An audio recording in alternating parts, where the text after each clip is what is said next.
Patuloy pa ang pangangalap ng datos mula po sa mga personnel ng City Agriculture Office sa mga komunidad upang matukoy ang ilang pang hindi na itatalang pinsala sa pangisdaan dulot ng nagdaang bagyo.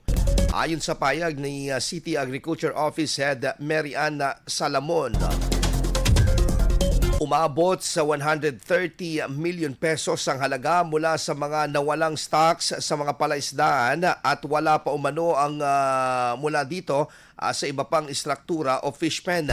Dahilan umano ito kaya bumahan ang supply ng bangus kamakailan sa mga gilid ng kalsada na ibinibenta sa 80 pesos hanggang 100 piso kada kilo. As of now po, ang hawak po natin dito, umaabot na po tayo sa 130 million na damage po for the fishery sector alone. Hindi pa po natin na-account dito yung mga istruktura dahil ang mga pumasok pa lamang po ay yung mga nakawala po na mga stocks. Hindi po naging kailayan dahil kung mapapansin po talaga ng mamamayan, pag dumaan po sila sa roadside ngayon, napakarami pong bangus na binebenta sa napakamurang presyo.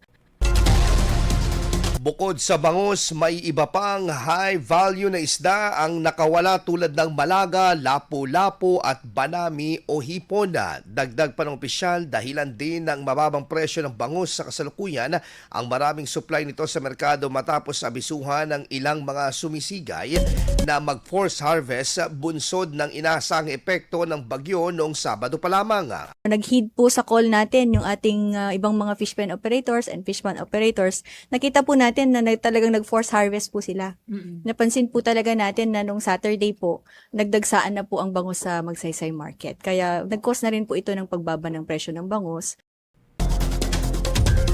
Samantala, tiniyak po ng tanggapan na nakasumite na ang datos sa provincial office upang maipasa na ang national government nang mabigyan ng kaukulang tulong ang mga apektadong mangingisda.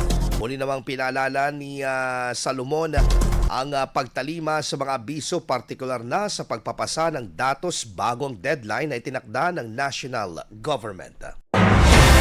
IFM News. IFM News.